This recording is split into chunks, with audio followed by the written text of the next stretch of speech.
are going to learn English grammar new chapter. See what is new today? Today new is भाषेचे अलंकार. पाहणार पण English मध्ये, म्हणजे त्याला म्हणतात फिगर ऑफ स्पीच. ओके, आपल्याला पाहिजे आज फिगर ऑफ स्पीच म्हणजे काय. आपण मराठीत अलंकार पाहिजे, अतिशयोक्ती अलंकार, चेतनामनोक्ती अलंकार. तर तेच अलंकार आपल्याला पाहिजे पण कशातून?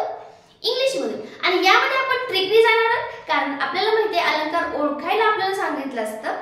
सेंटेन्स देतात आणि त्याच्यामध्ये विचारतात की कुठला अलंकार इथे वापरलेला आहे, which figure of speech is used in this sentence. यानुसार चला मग आपल्याला काय करायचंय, ओळखायचंय विथ शॉर्ट ट्रिक्सनी. मग वेळ न घालवता पाहूया की कसा आपल्याला अलंकार ओळखायचा आहे. ओके, व्हिडिओ शेवटपर्यंत बघा, म्हणजे तुम्हाला जे काही मी मध्ये शॉर्ट ट्रिक्स सांगणार आहे ते तुम्हाला समजून येतील आणि आपलं जो अलंकार घटक शिकणार आहोत तो आपला परफेक्ट होईल. ओके, चला फर्स्ट पाहणार आहोत सिमिल. कुठला पाहिजे आपल्याला? फर्स्ट सिमिल म्हणजे काय? सिमिल म्हणजे उपमा अलंकार. कुठला अलंकार आहे हा? उपमा अलंकार. पहा, हा उपमा अलंकार आहे.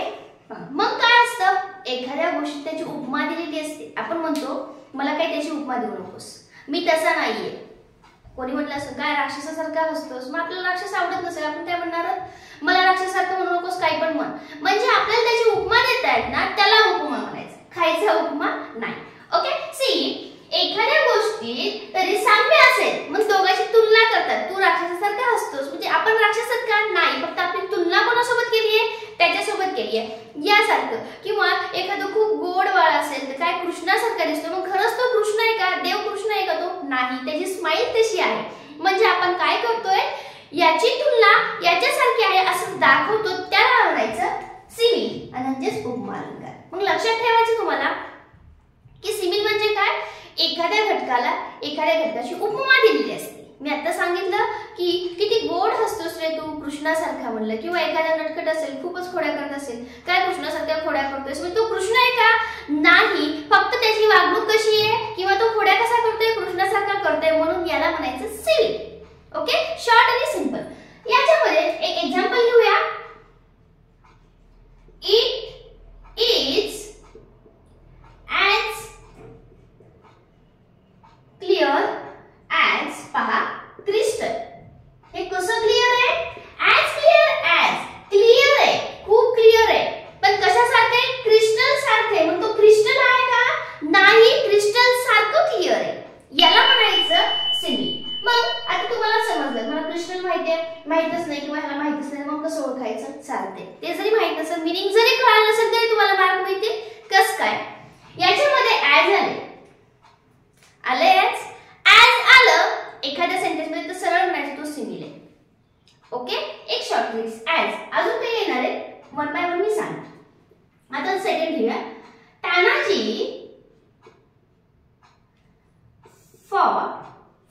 फॉट होते म्हणून फॉट म्हणले लाईक अ लॉयल. पहा, तानाजी लढला, लढाईमध्ये खूप लढाई झाली, त्याच्यामध्ये तो लढले. पण कसं लढले? लॉयन सारखं लढले. पण लॉयन आहे का तो सिंह होता का? नाही, तो एक मॅनच होता. पण लढला कसा तो? की एखाद्या लॉयन सारखं लढला. म्हणजे एका तानाजीला याची उपमा देत आहे. इथं आले लाईक, सरळ ॲज, लाईक आणि सो हे शब्द ह्यांच्या वाक्यात आलेले असतात. कुठल्या? उपमा अलंकारामध्ये. As, like, so. मीनिंग कळत नाही आम्हाला, पण आम्हाला मार्क पाहिजे. काही मराठी मीडियमला होतं मुलांना की आम्हाला मिनिंग कळत नाही, इंग्लिश मीडियम असं त्यांना सुद्धा हा प्रॉब्लेम येतो की मिनिंग कळत नाही. तर त्यावेळेस जर तो सिमिल असेल तर तुम्हाला ओळखता येईल. कसा? त्या सेंटेन्स मध्ये ॲज, लाईक आणि सो ह्या तिन्हीपैकी एक तरी वर्ड आलेला असतो. या तिन्हीपैकी एक तरी वर्ड आलेला असतो.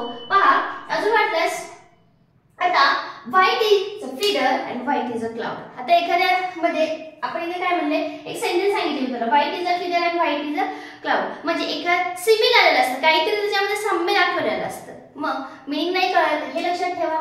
ॲज, लाईक, सो ह्याच्यापैकी एक तरी वर्ड त्याच्या. बघा, इथे ॲज आलाय, इथे लाईक आलाय, ह्याला काय म्हणायचं? This is the simile figure of speech. म्हणजे तुम्हाला जर अलंकार ओळखायचा असेल, तो असेल सिमिल. तर कसा ओळखणार? या सेंटेन्स मध्ये, सिमिलच्या सेंटेन्स मध्ये. अजून लक्षात घ्या, सिमिलच्या सेंटेन्स मध्ये काय येणार आहे? ॲज, लाईक सो आलेलंच असतं. ओके, चला नेक्स्ट पाहूया. आता इथं सिव्हिल मध्ये काही डाऊट नसेल मे बी, कारण मी मराठीतून पण सांगितले आणि शॉर्ट ट्रिक्स न पण कसं आयडेंटिफाय करायचं हे सांगितलेलं आहे. ओके, नेक्स्ट पाहायचं आपल्याला मेटाफोर. मेटाफोर म्हणजे काय? रूपक अलंकार. मेटाफोर म्हणजे काय? मेटाफोर म्हणजे रूपक अलंकार. मग आता कसं ओळखायचा? सिव्हिलचं माहित झालं, ऍट सो आणि लाईक येतं, दिस इज द सिव्हिल. ओके, तर याला कसं ओळखायचं? मेटाफोर कसं ओळखायचं? एखादं आता मेटाफोर ओळखायचं कसं हे पण सांगणार आहे, पण आपण जसं उपमा कशामुळे म्हणले, का म्हणले हे कळलं, त्याच प्रकारे आता मेटाफोर सोडूया. एखाद्या घटनाची तुलना न करता, तुलना मग अशी काय होतं? तुलना होते, तू कृष्णासारखा हसतोस, कृष्णासारख्या खोड्या करतोस, ह्या काय झाल्या? ह्या तुलना झाल्या. आता यामध्ये तुलना न करता प्रत्यक्षात त्याला दुसरं रूप देत होता आपण, त्याला म्हणायचं म्हणजे प्रत्यक्ष तू तसं आहेस असं दाखवायचं आहे त्याला. ओके, चला एखादं एक्झाम्पल घेऊन तुम्हाला सांगते मी. Life is dream. लाईफ कशी आहे? एक स्वप्न असल्यासारखी आहे. वाटतं कधी कधी तसं? हो, एखाद्याची खूप छान छान गोष्टी घडायला लागल्या की आपल्याला वाटतं की मी झोपीत तर नाहीये ना, का प्रत्येक रोजच काहीतरी वाईट घडत असेल किंवा कधीतरी असं चांगलं घडायला लागले आपल्याला वाटतं की स्वप्न तर नाहीये ना, किंवा अचानक आपल्याला सरप्राईज भेटलं जसं की म्हणजे स्वप्न तर नाहीये ना, पिंच कर, मग त्याच्यावर कळतं म्हणजे काय? Life is a dream. हो, लाईफ कशी आहे? एखाद्या स्वप्नासारखी. पण नेक्स्ट लिहायचं झालं द पेज ऑफ हिस्ट्री. एक पेज आहे, हे पेज कशाचं आहे? हिस्ट्री आहे. एक पेज आहे, ती काय? एक हिस्ट्री म्हणून सांगितलं, तिथे लिहिलेलं असेल मे बी. ओके, समजायला म्हणजे काय? लाईफ ही खरोखरच ड्रीम आहे असं सांगितलंय, पेज हे हिस्ट्रीच आहे असं सांगितलंय. म्हणजे असं सांगितलंय का हिस्ट्री सारखं आहे म्हणले का? नाही. ड्रीम सारखं आहे का? नाही. खरंच लाईफ ही ड्रीम आहे असं दाखवलंय ह्या सेंटेन्स मध्ये, म्हणून आपल्याला इथं काय म्हणायचं? हे मेटाफोर आहे. म्हणजे एखाद्या घटनेची तुलना न करायची, तुलना नाही केलेली, लाईफ सारखी आहे असं नाही म्हणलं, तुलना केलेली नाहीये, प्रत्यक्षात त्या गोष्टीचं दुसऱ्यात रूपांतरच केले असं दाखवले, म्हणजे रूपक अलंकार. रूपक का म्हणले रूपक? Because of life is a dream, direct त्याला रूप दिले दुसरं, त्याचं रूपच बदललं म्हणायचं. लाईफ कशी आहे? ड्रीम सारखी आहे. इथं पेज ऑफ हिस्ट्री, पेज आहे, पण कशाचं पेज आहे? हिस्ट्रीचं पेज आहे. म्हणजे ह्याचं काय केलंय? त्या पेजला कशाचं नाव दिलं मग? हे हिस्ट्रीचं पेज आहे, बुक आहे. The book is of history म्हणलं. मग दुसरं बुक कशाचं आहे? मॅथ्सचं आहे. म्हणजे ते एक बुक आहे, पांढरं पानच असलं त्याला आपण छापून काय केलं? त्याला मॅथ्सचं एक बनवलं, हिस्ट्रीचं एक बनवलं, का सगळे पेजेस आहेत, फक्त त्याला रूप कशाचं दिलं? ह्या बुकला मॅथ्स सारखं, हिस्ट्रीचं, जिओग्राफीचं. म्हणजे काय केलंय? ते जे काही बुक आहे त्याचं आपण रूप बदललं, म्हणजे त्याला काय केलंय? आपण हिस्ट्री केलंय. सपोज दुसरं एक बघूया sentence. Minister are the pillars of, बघा minister are the pillars of the state. Minister काय आहेत? आपल्या याचे पिलर आहेत.